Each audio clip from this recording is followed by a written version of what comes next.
Production and distribution of City Club forums on IdeaStream are made possible by the generous support of PNC and the Raskin Family Fund, with additional funding from Cleveland State University, Robert Conrad, and the Payne Fund.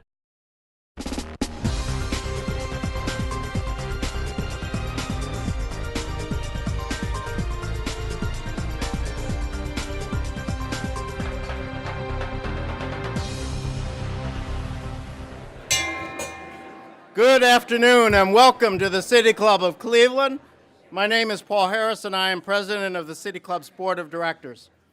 I am privileged to introduce today's speaker, United States Senator Sherrod Brown.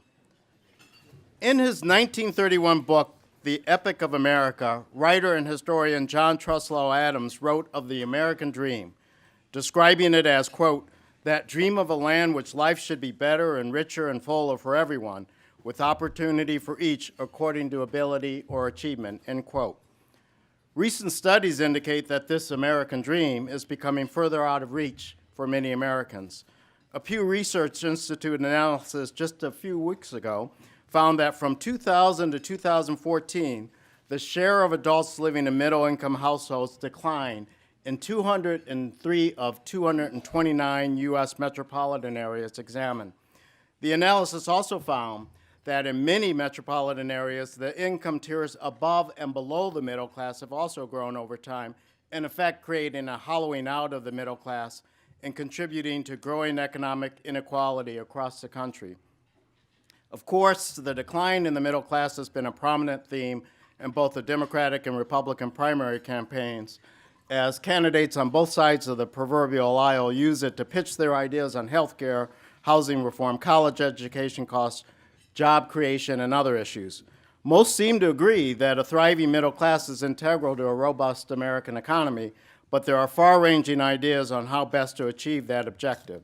So it's in this context that Senator Brown joins us today for his fifth, I think it's the fifth, it could be more, but it's at least the fifth City Club of Cleveland address. In previous introductions, I've noted that Senator Brown has been a wonderful friend and supporter of the City Club of Cleveland, and I've also referred to his famous 2001 address via Skype from Washington as just one of many examples of that support. We greatly appreciate his ongoing support of the City Club, a true Cleveland treasure. Senator Brown was first elected to the United States Senate in 2006. Prior to his election to the Senate, he served as a United States Representative for Ohio's 13th District, Ohio Secretary of State, and a member of Ohio's General Assembly. He started his career as a teacher in Ohio's public schools. And as everyone here knows or should know, he's married to Pulitzer Prize-winning columnist Connie Schultz, and they reside in Cleveland. Now, the senator has recently enjoyed an even higher than usual national profile. Of course, he serves as ranking member of the Senate Committee on Banking, Housing, and Urban Affairs. And today, he's featured along with other prominent leaders in a Wall Street Journal series on the state of banking. I noticed that picture they have of you look like you're 25 years old. Did you notice that? Yeah. And his profile and stature have increased due to speculation as to whether he will be the vice presidential running mate for presumptive nominee Clinton. Now, on that latter subject, the senator told CNN's Jack Tapper, quote, I love the job I'm doing. I'm just not going to give you a different answer. You can keep trying, end of quote. So perhaps one of our audience members today will try again during our traditional City Club question and answer period. Ladies and gentlemen, members and friends of the City Club of Cleveland, please join me in welcoming United States Senator Sherrod Brown. Oh, well done.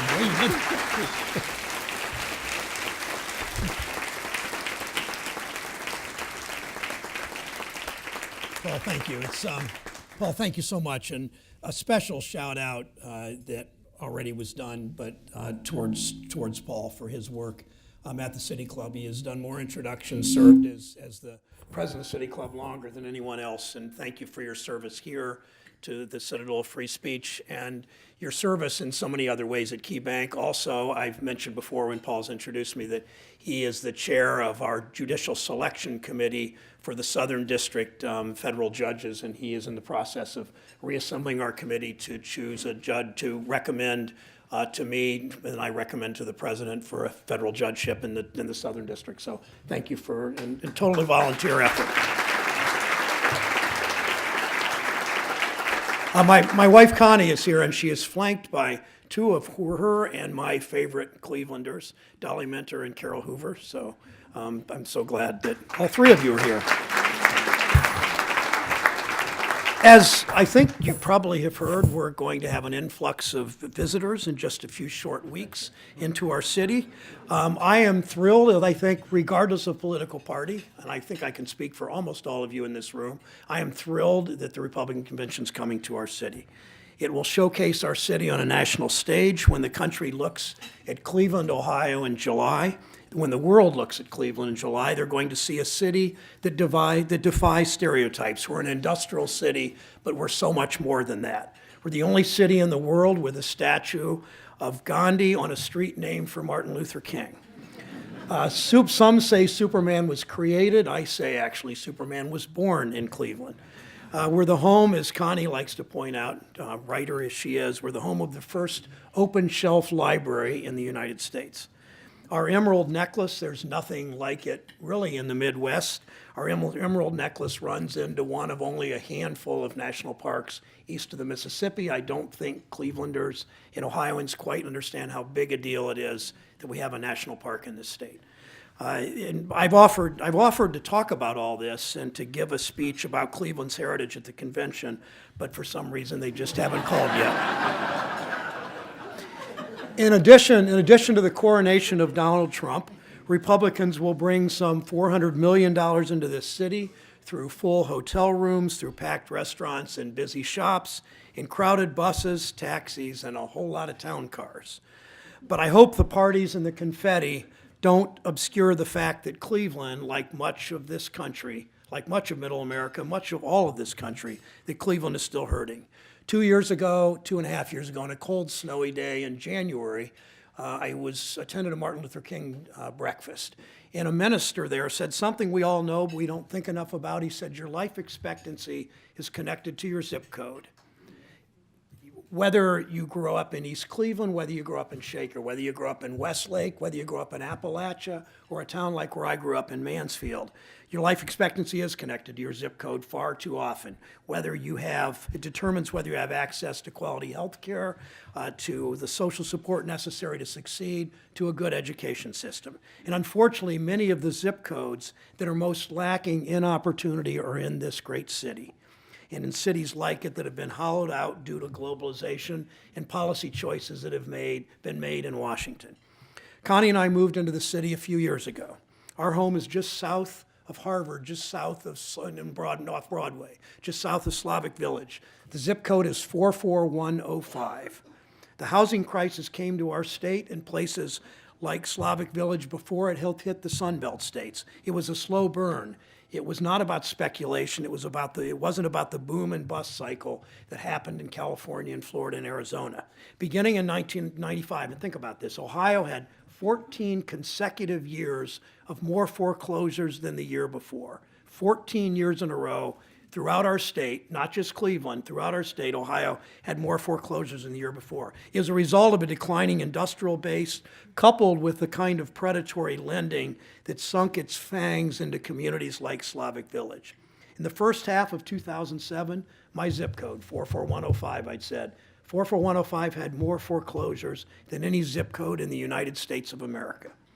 Factories close, people move out, cohesive communities break down. The population in Slavic Village dropped 27%, from down to 20,000 people.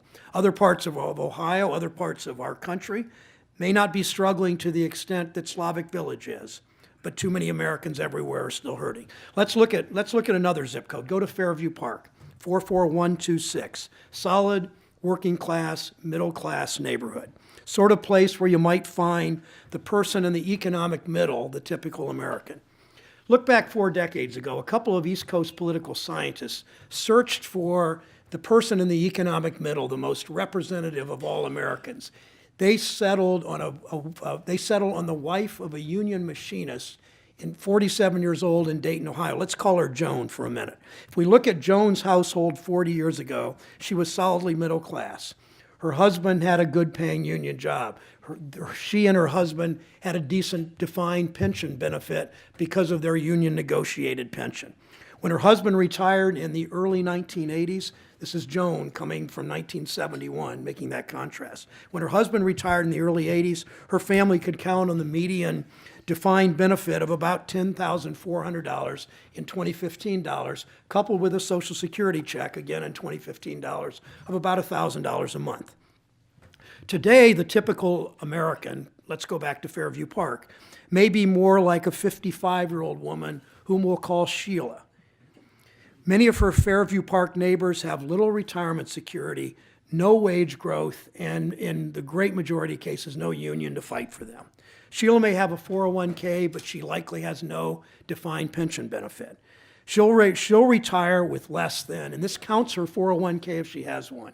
She's in the middle, remember, the economic middle. Half the country's poorer than she, half the country's better off than she. She'll retire with less than $20,000 in savings. That's not per year, that's her savings. Remember, half of Americans are worse off than Sheila. Social Security's modest benefits will be nearly all she has for retirement, about between $1,000 and $1,100 a month. Over the last 40 years, productivity in this country has gone up steadily. GDP has gone up steadily. Corporate profits have gone up steadily and more. But workers like Sheila haven't seen the benefits of their contributions to this economic growth. Instead, they've seen their wages stagnate, they've seen their purchasing power steadily erode, despite working harder and producing more. Put simply, Sheila's hard work is not paying off like it did for her parents. She works full time, but feels like she's falling further and further behind. And remember, half the country is worse off than Sheila. Her neighbor lost his job during the recession, and like 2.5 million Americans can only find part-time work, a number that's doubled over the past 5 decades. That part-time job that her neighbor has might be with a food service subcontractor, might be as a security guard, which only offers irregular schedules, low pay, and usually no benefits. His hours change constantly, and his family can never count on him to be home with the kids when she's at work because he doesn't know when he'll be called in for a shift. Americans have a right to be angry about this. People are angry at the system because so many of the policy solutions that they've been offered aren't really solutions at all. So-called free trade has really meant unfair trade. Trickle-down economics, as the cliche goes, has never trickled down. But behind all the vitriol we've heard in this year's campaign, the ideas you're going to hear next month out of Quicken Loan Arena are the same old failed policies that have betrayed our city and our state. Donald Trump certainly loves the sound of his own voice. We've seen him brag about everything from the size of his hands to the size of his supposed donations to veterans, which he didn't actually make until Connie's profession shamed him into keeping his word. We've seen him insult and degrade women and immigrants and disabled people and Muslims and war heroes. Governor Kasich was right to label that path the path of darkness. What we haven't seen are meaningful solutions, to improve the lives of working people. We've just seen more of the same, more trickle-down economics, more Wall Street deregulation, more tax cuts for the wealthiest people in this country. Now, we used to have a social compact in this country that promised if you worked hard, if you played by the rules, if you showed up to work, if you put in the hours, you could get ahead. You could make enough to put dinner on the table, to take the kids to the movies, to send your daughters to college, to save for retirement. But over the past several decades, the value of work has eroded. Americans work longer hours for less pay. Protections and benefits that were once guaranteed by the government or bargained for by trade unions have eroded. Workers are holding up their end of the bargain, but sharing in less and less of the wealth that they create. Instead of being viewed as company assets worthy of investment, they're simply vehicles for productivity. Let me give you an example. More and more big companies, especially large consumer companies like the airlines, subcontract their low-wage work out to other companies you've never heard of. You know the people in the airport who push the wheelchairs? You've seen them, pushing wheelchairs, driving the carts. You may not realize those employees are mostly paid with tips. They're actually paid the tip minimum wage, $4.05 an hour. But how many tips do you think these workers get? And how many people know that they're tipped wage earners? But because they work for a faceless subcontractor, the airlines can sort of wash their hands of responsibility, and these workers don't share in the benefits accorded to workers for United or workers for the old Continental. That's why we need to raise labor standards. One of the best things Congress did last year was to pass my bill to permanently expand the earned income tax credit. We got it done as part of a bipartisan deal on tax extenders. Ronald Reagan called the EITC one of the best anti-poverty measure to come out of Congress. We need to build on our success with the EITC and expand it to cover all low-income workers. We took another important step last month. Vice President Biden, Secretary of Labor Perez, and I flew to Columbus to announce nationally in Columbus, Ohio, a new overtime rule that will give millions of American workers a raise.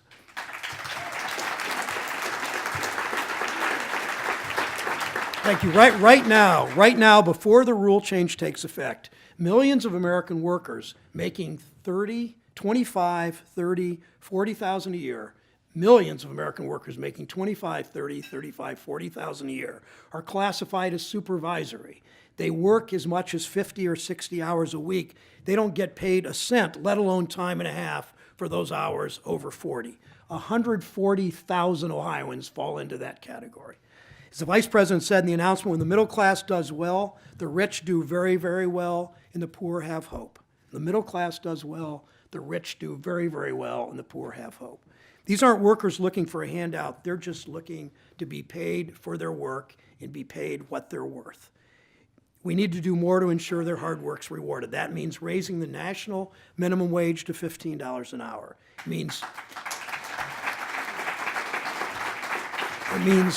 It means guaranteeing paid sick leave and paid family leave. It means ensuring equal pay for equal work. It means ending workplace abuses that steal from workers' paychecks by misclassifying them as independent contractors or by forcing them to work off the clock. It means rewarding work through the tax code. Workers without children right now making minimum wage hardly earn any EITC, and childless workers under 25 don't qualify for EITC tax credits at all. That means young people and workers without children become the only group of workers in America who are literally, because of the payroll tax, who are literally taxed deeper into poverty. Think about that. When we strengthen the EITC, we help more Americans support their families, encourage more people to work, and we have fewer Americans relying on government benefits. We also need to recognize the changing nature of work over the past few decades. Much has been made in the media over the past few years about the so-called gig economy, and the gig economy meaning Uber and Handy and TaskRabbit. The debate has tended to treat those companies as entirely new inventions and is centered on whether we need to change our labor laws to accommodate these supposedly new business models. We do need to update our labor laws to be sure, but these business models are not really new. Only the technology serving these business models is. The employer-employee arrangements in these app-based companies are just new versions of those widely used in the construction industry and some other industries to cut labor costs at the expense of American workers. This move toward independent contracting and other alternative work arrangements has been underway for at least 2 decades. It's too early to tell if the technology that allows these companies to grow, particularly in big cities, will mean more growth to the independent contracting business model. If this is a wave of the future, it's all the more reason to do something about it. If this trajectory continues, the middle class will continue to shrink, and consumption rates, which drive the U.S. economy, hence Biden's statement, when the middle class does well, the wealthy do very, very well, and the poor have hope. When this trajectory continues, the middle class will continue to shrink, and consumption rates driving the U.S. economy will decline, and we know how dangerous that is. It doesn't mean outlawing these business models, but it does mean not trying to turn the clock, because we're not trying to turn the clock back to a different era. But these are benefits. There are benefits to contracting. There are benefits to harvesting new technology to reinvigorate old industries. We just need to allow our labor standards to evolve with them. Having a vibrant, dynamic economy with flexibility for workers and businesses in the 21st century shouldn't and can't mean giving up on the 20th century workplace advances that created the world's largest middle class. A healthy workforce invests in it, a healthy economy invests in its workforce. We need innovative solutions to allow workers and companies to take advantage of non-traditional business models and new technologies without losing those workplace protections. I'm working on a proposal to create a new benefits bank that would allow workers who are part-time, independent contractors, or freelancers to accrue paid sick leave, retirement benefits, and of course have their taxes withheld. The benefits accrued in the bank should be portable so workers can move from gig to gig in this gig economy without losing out on retirement savings and the paid time off that they've earned. Each worker should have an account that tracks her tax liabilities like Medicare and Social Security, her sick leave, her unemployment insurance, her retirement benefits, her workers' compensation, and her vacation days. Employers would prorate their contributions to employees' benefit banks based on the hours an employee worked. Not only will this preserve flexibility for employers and workers already using this business model, which is fine, it will allow more workers to strike out on their own, which is even better. Lack of benefits is a major barrier to anyone who wants to do freelance work and take on more contract work. So when we increase our safety net for all workers, regardless of the sort of work they do, we make our economy more dynamic. The other side of the coin is that when companies, employers take advantage of their employees, of their workers, when they refuse to pay them a living wage, when they refuse to help them save for retirement, when they refuse to provide them decent health care, they create, think about this, they create a drag on our economy. When companies pay poverty-level wages, someone else picks up the tab. It's taxpayers in the form of food stamps and housing vouchers and Medicaid and other government aid to keep those families afloat. These employers are contributing to the growing problem of economic insecurity, and we need to create incentives for them to rethink their approach to workforce investment. That's why I propose, as part of the benefit bank, a new fee on large corporations where large numbers of their employees rely on government benefits. It's simple. If a firm,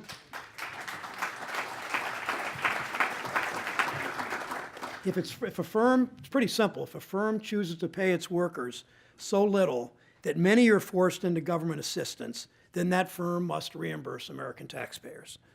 The fee will be assessed based on the percentage of that company's workforce that is below 200% of the federal poverty level. This will save taxpayers money. It will give companies an added incentive to invest in their greatest resource, their human capital. Taking these solutions, expanded EITC, guaranteed paid sick leave and family leave, higher minimum wage, a benefits bank for contract workers, a fee for corporations who pay poverty wages, that will help remake our safety net to keep pace with the changes that have already remade our economy. Now, I can already hear the arguments coming from those who will be filling up Quicken Loans Arena. I'm not talking about the thousands who will be there in June watching the Cavaliers become the 2016 champions. I'm talking about a different group of people descending on Quicken Loans Arena in July. Now, conservatives, I love this. Conservatives always say, if you raise the minimum wage, we're going to have to raise prices and lay off workers. But they never say that when a CEO gets a 7-figure bonus or a golden parachute. That never affects prices or never affects wages, layoffs. Of course, minimum wage workers won't be stowing their paychecks away in Swiss bank accounts. They pump their hard-earned money right back into the local economy, supporting Main Street businesses and growing jobs.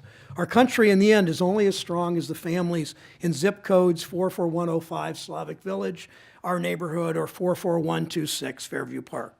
People want to get ahead. They want to reach the middle class. They want the opportunity to stay there. But they can only do that if their hard work actually pays off the way it used to. Now, I know we're in the middle of a heated presidential campaign. Congress isn't going to take up these ideas tomorrow. But the problems facing this country are far too serious for us to throw up our hands. The idea that we should be rewarding work is a bipartisan one. That's why every single president since 1975, every single president has expanded the earned income tax credit. It's why we're able to cut through the gridlock in a Republican Congress and pass my bill to make EITC permanent a year ago. And that's why I'm still optimistic. A friend of mine in the Senate, a fellow named Roy Blunt, conservative Republican from Missouri, he was Secretary of State of Missouri the same time I was Secretary of State of Ohio, so we've known each other for years. He said to somebody the other day, he said, you know, I've known Sherrod Brown for 30 years, and we've agreed on a total of 5 issues. But then he said, the best part, then he said, all 5 of those issues are now federal law. I mean, that's how you legislate. You find things that, despite the divisiveness that we've seen in this campaign, and as Steve, we were talking earlier, we certainly have seen that. I think what continues to unite us as Americans is a belief that anyone who works hard and plays by the rules ought to be able to get ahead. That's been the American dream, that every generation has it a little better off, that we all, if we work hard, we play by the rules, we benefit from that. I think most of us still agree that when work pays off, we get more productive workers, we get more prosperous businesses, we get stronger families. If we can agree on that, we can find a way forward and create opportunity in every zip code in this great country. Thank you.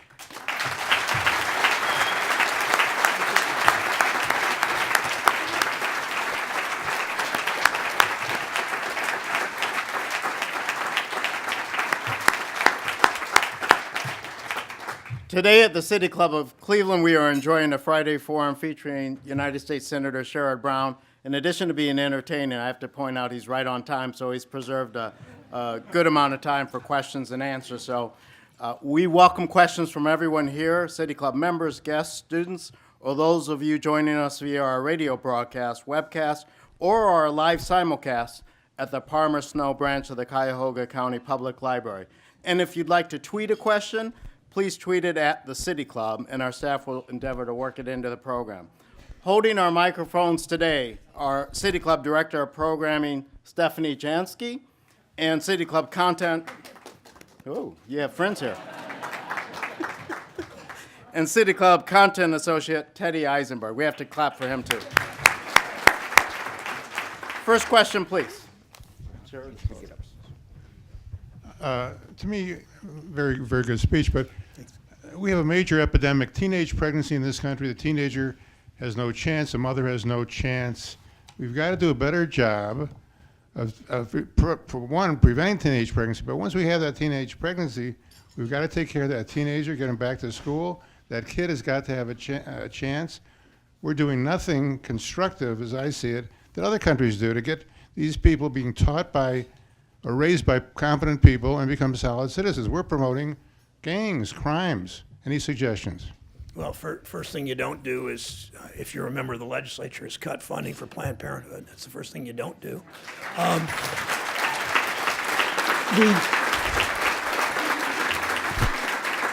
I mean, you look, we don't always in our country want to look at other countries and see what they do that works and what they do that doesn't work. We're more likely to want to look at what they do that doesn't work than the other. But I think that our family leave policy, some of those issues that we don't invest in early childhood the way that most countries do. Most rich countries do. I read a book a while ago, a number of years ago, that compared the number of words that a small child up to first grade, say, number of words that child hears if they grow up in an educated family, if they grow up in a kind of a working class family with a little less education, if they grew up in a poor family where the parents didn't finish high school, and you're already so far behind by the time you get to the first grade if you don't have that sort of enriched kind of education. And that's the importance of Head Start. It's the importance of more investment in early childhood education. It's the reason that we need to work harder assisting the Cleveland Food Bank and some of the great things that go on in this community. And it's education. It's all of that. But when we see this persistent decline in income, all that feeds into it. It feeds into the opioid epidemic. It feeds into teenage pregnancies. It feeds into so many of the social problems. I mean, I don't know if I've ever been at the City Club and quoted Jim Rhodes, but I'm going to do that for a moment. And Jim Rhodes said the best social program's a good job, and it clearly is. And we just don't pay enough attention to that now. But you diagnose the problem perfectly. The solutions seem evasive, seem difficult, but they really shouldn't be if we have the political will to do what we need to do.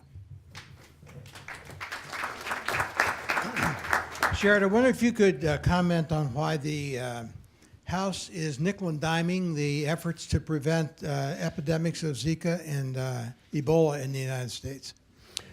Well, in a nutshell, Connie and I had the honor earlier this week of going to visit John and Annie Glenn in their apartment for about an hour. And I had called John and Annie a month before on their 73rd anniversary. And Annie told, this is not exactly the answer you're looking for yet, but Annie said, I said, did you want to get married when you were still in high school? She said, yeah. Our parents wouldn't let us get married in high school because they said it wouldn't last.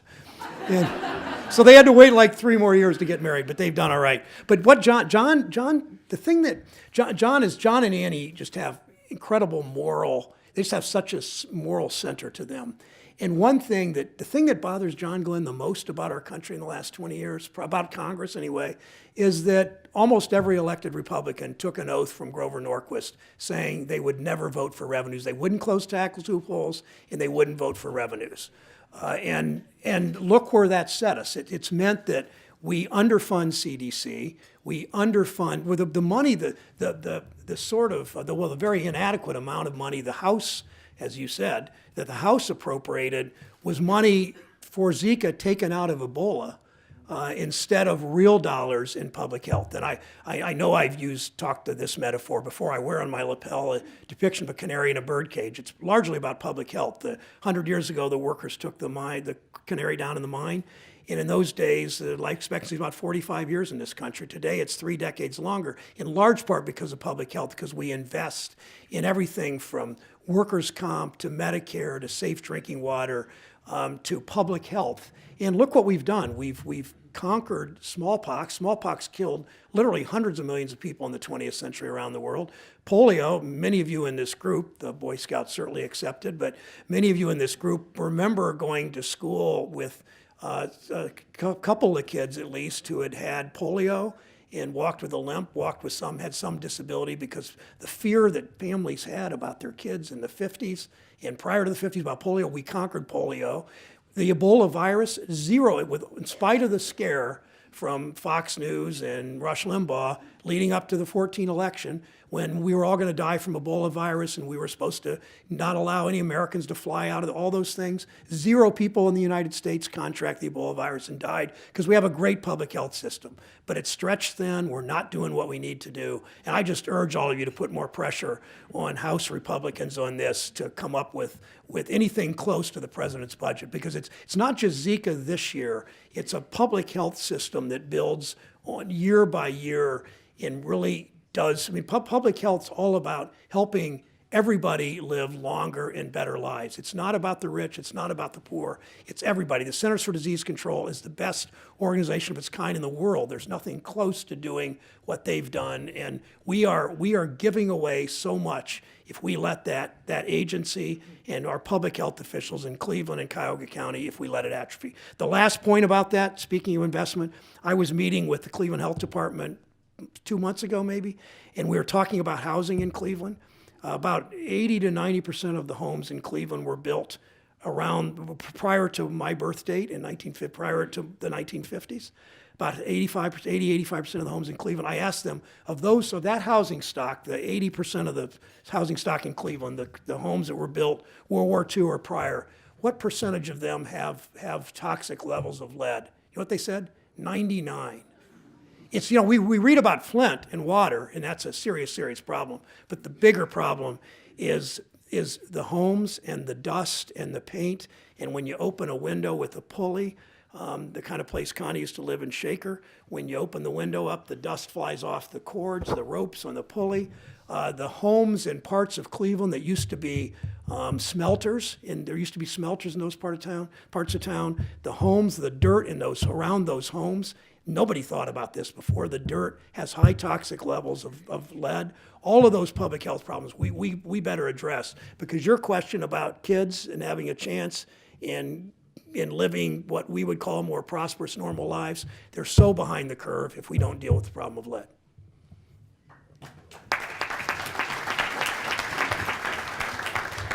Thank you, Senator. I would like to follow up on your analysis earlier about retirement, and especially women when they get to retirement age. So many women from our generation stayed home with the kids and weren't given any credit, any income credit for staying home and being stay-at-home moms. Do you see any hope of ever having Social Security take that into consideration as part of a wage so that their retirement benefit can be increased because of the work that they did to be a family mother? Thank you for that question. The answer is not right now, but I am optimistic about that for this reason. The president who was not necessarily, I don't think it's spoken out on this before until this week. He said that we should do what we can to find ways of increasing Social Security. I mean, I understand the issues of people saying that Social Security is not sustainable, all the issues that we deal with, that Social Security will run out of money, or all the sky is falling, but with some legitimacy about the fiscal condition of Social Security, much of which can be fixed by raising the cap, but we can talk more about that another time. But so I think that, I think when you look at this whole retirement issue and how people have such trouble saving, they have trouble saving because their incomes are lower or not gone up commensurately with costs. So when incomes have declined by and large, for much of the middle, that's one problem. The second reason they're not saving is that they're not so retirement secure, obviously, is because of the defined pension benefits decline. But I think that Social Security is going to have to pick up a big part of what we need to do here, and that's finding ways for Social Security to do what you just suggested. It's finding ways to have a cost of living adjustment based not on a COLA, cost of living adjustment, determined from a 40-year-old worker, but it should be tracked for a 60 or 70-year-old retiree who has a very different cost structure in their lifestyle. Obviously, more medicine, less transportation from 70 compared to 40. All of those things I think we need to look at. But I know that Secretary Clinton, and I don't know if she's going to be president. I hope she is. I think she is, but I think she is very tuned into this. I think one of the overlooked parts of her resume is what she did with family issues when she was a young lawyer, and how important that is to her, and how important, again, the questions that both of you ask would matter to her about young people and giving them opportunities. And so I really do think that she's going to be looking at this in a pretty comprehensive way that can be helpful.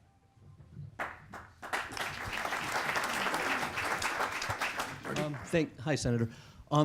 Yesterday I shared a Facebook post by Dan Rather that I thought really recognized the threat that Donald Trump poses to our freedoms of press and really the democracy that the press supports. And I know this may be a question more for Connie than for you, but I think you're tied together somehow. Well, and people say she tells me how to vote. So. when I tell her what to write. Okay. The opposite of that. Okay. When will the media and really major figures in our politics and government call him out on those threats? Well, it's interesting. The New York Times 3 days ago, maybe 4 days ago, had an editorial about, because it's such a target-rich environment, if they start doing it every day, that it just almost normalizes it. They were conflicted in print, their editorial board, and I don't understand the dynamics of editorial boards, but I've had many interesting discussions with them, but as you have and your boss has. But I think that I think they wrestle with best how to do this.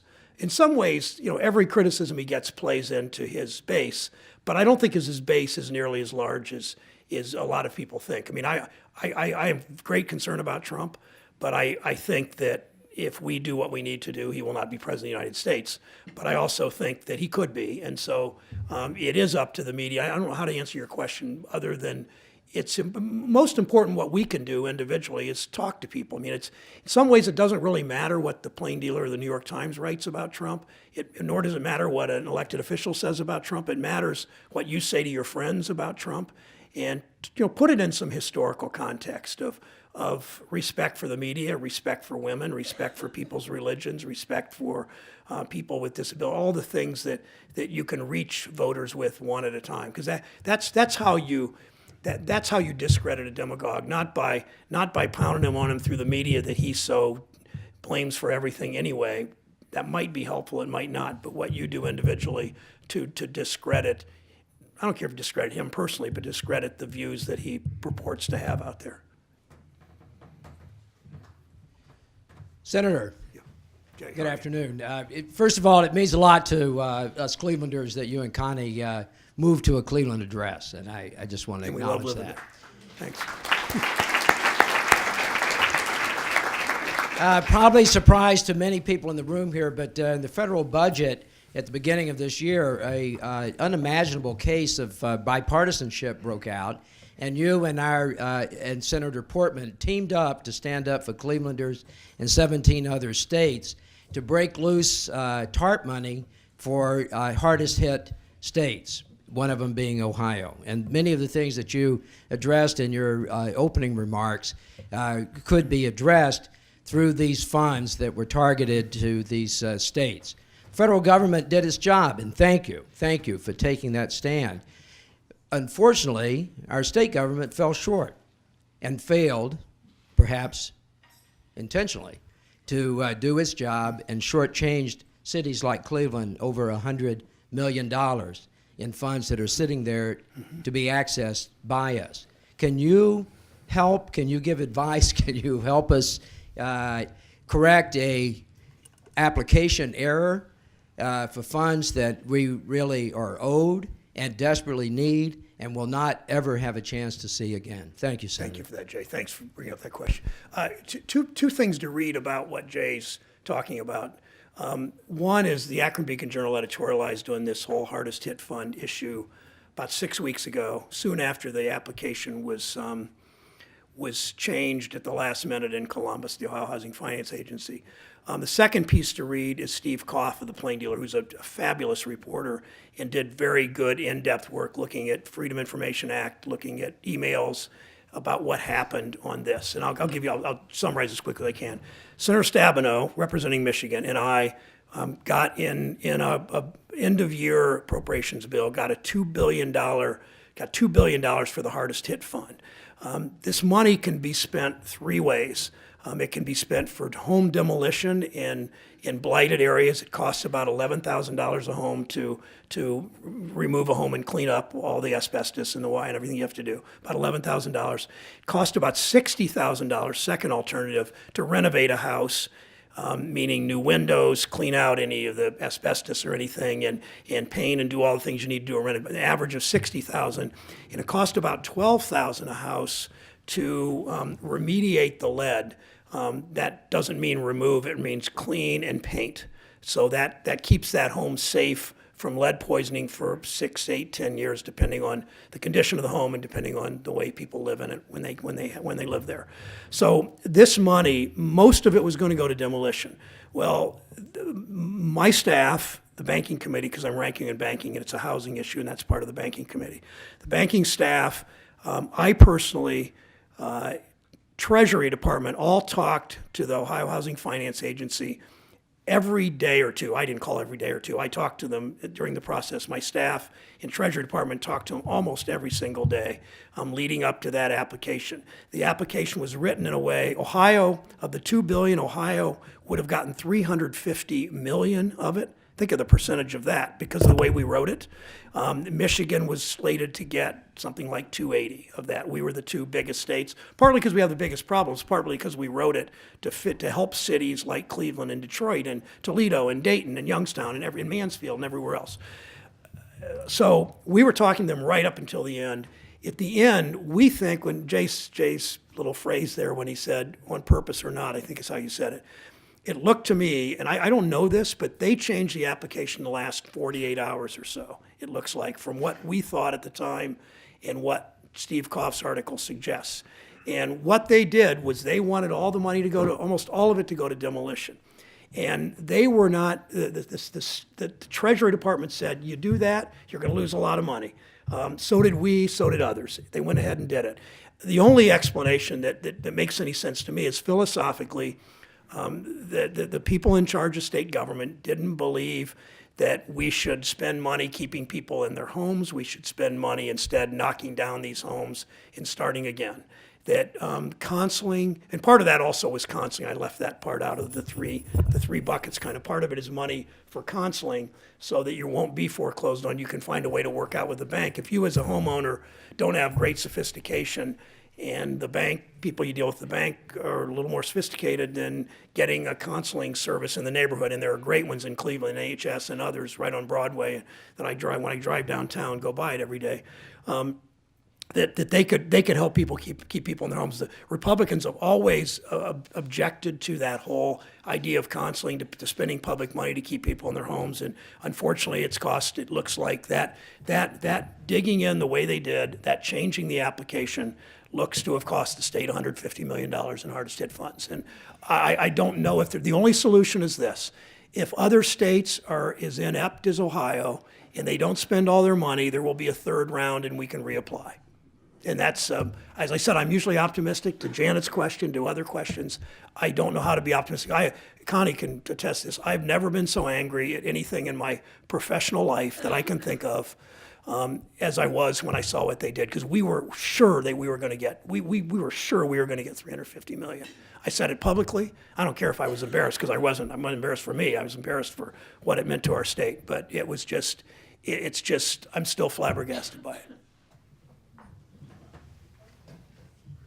So the United States is said to be one of the wealthiest countries in the history of the world, yet we also have one of the highest childhood poverty rates. What can we do at a state and a federal level to ensure that this rate declines? Good question. Thank you. Your troop is Elyria, right? You're Elyria? Oh, you're Avon Lake. I'm sorry. Okay. It's almost Elyria. Thank you for that. I would not have had that insight when I was his age and wearing that uniform. Sorry to answer with a story, but I'm going to do it since I have the microphone and you don't. In 1968, I became an Eagle Scout, and every year in Mansfield, where I grew up, there's a dinner of honoring the Eagle Scouts that Troops 110 and 106 and 121 had all produced. And there were about 15 of us, and it was a dinner at the downtown hotel, and the speaker was Colonel John Glenn. So I got to meet John Glenn on my picture with John Glenn when I was a really geeky-looking 15-year-old. Connie's words, thank you. I have a picture with John Glenn when the tradition in the Senate is that a sitting or former senator can escort new senators at swearing-in time down the center aisle of the Capitol of the Senate to be sworn in. So I have a picture of John Glenn circa 1968 and circa 2007. It was kind of cool. Anyway, I already forgot your question. No, I didn't. Sorry. I want you all to feel okay. But a lot of the stuff, thank you for that. A lot of the things that I talked about, that it's government action sometimes. It's business act. It's all of us in communities. It's federal government. It's local government. It's state government. It's partnerships. It's the earned income tax credit. It's a higher minimum wage. It's giving people opportunity with better investment in early childhood education. I mean, the Avon Lake schools. The Shore men and women, if I recall, is a very good school system. But not every school system in Lorain County has the opportunities that you do, as you know.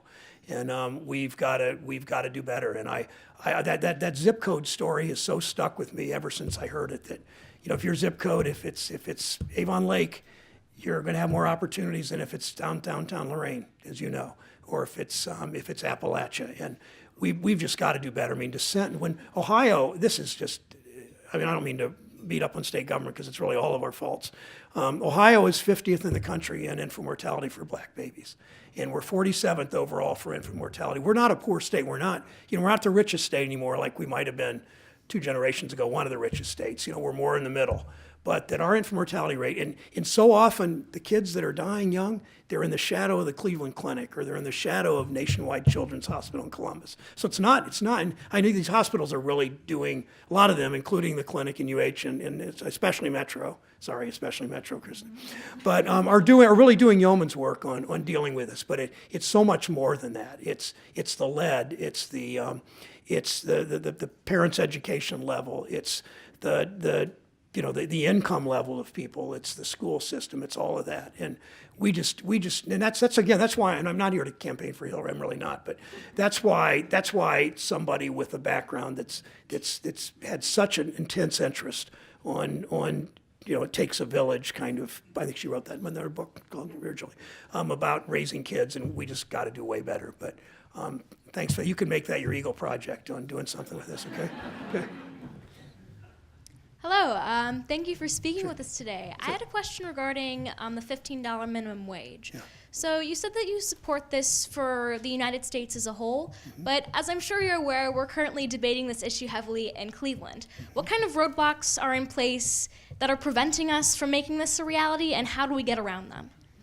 To making it nationally a reality or Cleveland a reality? Specifically Cleveland. You could go broader if you'd like, though. Thank you for that. Like I said to him, I have the microphone, right? Okay. Didn't Ronald Reagan say that? I have the microphone. I quoted him twice Ronald Reagan today and once Jim Rhodes. That's pretty good, one speech.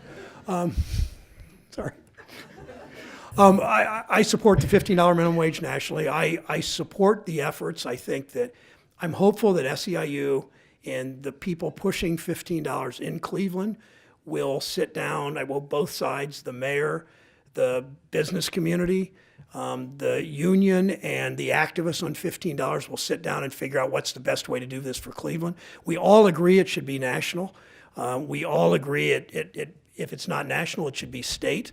And some want to do a tiered, make it take effect over 3 years, make it 12 initially, then 13, 14, 15. The California law, I believe, is 15, implemented over, I think, till 2020. The bill I'm a co-sponsor of, the $15 in Congress, is tiered over, I believe, 3 or 4 years to reach 20, and then it's indexed, or to reach 15, then it's indexed around the year 2020. That's ideal, but I think it's important that negotiations take place. What do you do for a company?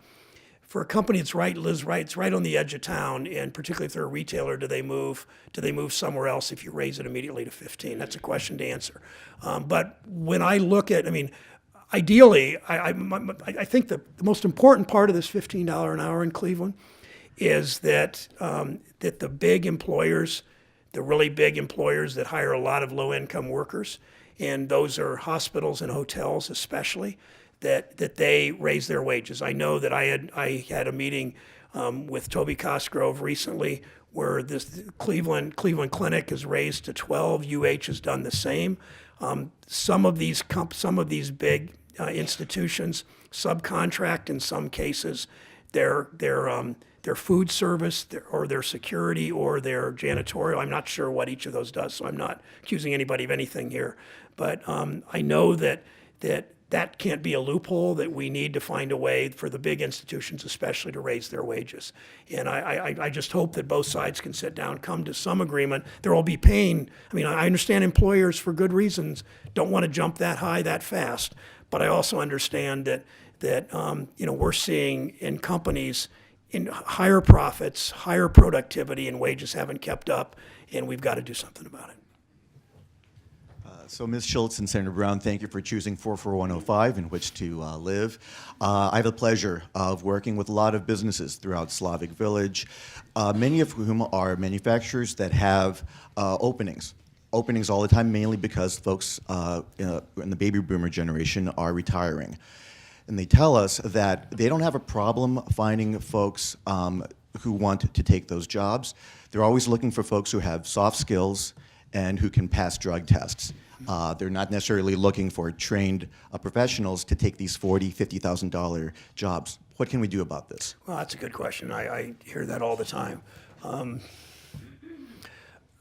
I think, sometimes that question's asked, when you said $40,000, $50,000 jobs, sometimes that question's asked and the wages are so low that I don't look at it askance. It's a legitimate, honorable question, but that I think that's part of the solution. But in cases where the wages are higher, we've got a problem. We've got a problem. Partly, I think it's because we don't invest well enough in education and in starting with, this is a little bit starting with early childhood, we don't invest well enough, and that affects their qualifications later.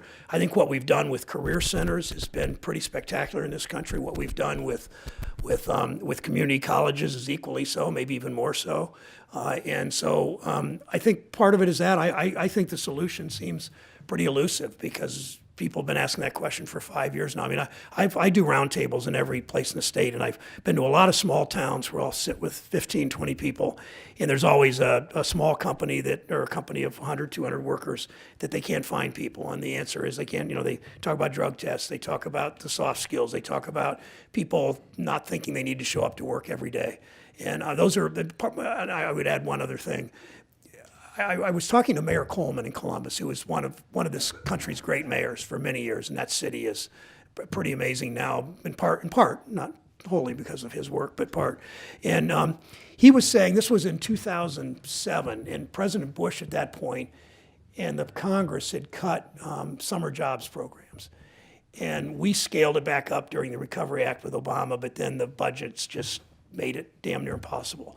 And he was saying the importance of the summer job program is not even the money for these kids, that they'll get some money to do whatever to help their families or even to go to Columbus State. It's to teach them how to work and to teach them that they got to show up every day and teach them they got to dress right and teach them they got to do X, Y, and Z right.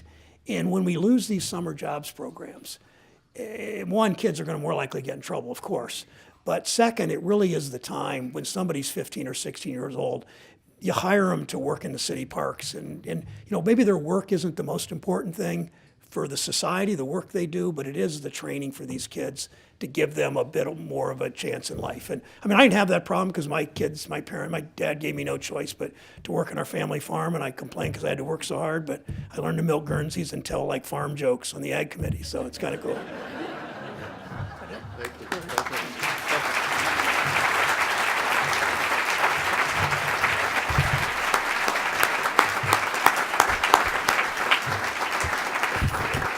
Today at the City Club of Cleveland, we have been enjoying a Friday forum featuring United States Senator Sherrod Brown. Today's forum was the Stephen A. Mentor Endowed Forum, made possible by the member banks of the Cleveland Foundation in honor of Mr. Mentor's retirement from the foundation in July 2003. So we deeply appreciate the generous support of Chase, First Merit, Huntington Bank, Key Bank, and PNC. Additionally, we welcome guests at tables hosted by the Cleveland Clinic, Cleveland Neighborhood Progress, Cuyahoga Community College, Cuyahoga County Democratic Party, Friends of Sherrod Brown, a lot of friends of yours here today, the Greater Cleveland Partnership, Policy Matters Ohio, the Center for Community Solutions, the Centers for Families and Children, and University Hospitals. Finally, we welcome students from the Boy Scouts of America. Thank you very much for attending. Student participation in City Club forums is made possible by the Law Foundation. And that brings us to the end of today's forum. Thank you, Senator Brown. As always, you were outstanding. Thank you, ladies and gentlemen. This forum is now adjourned.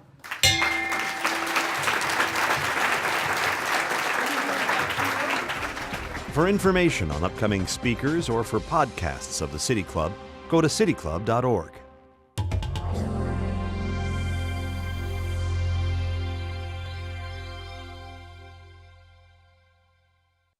Production and distribution of City Club forums on IdeaStream are made possible by the generous support of PNC and the Raskin Family Fund, with additional funding from Cleveland State University, Robert Conrad, and the Payne Fund.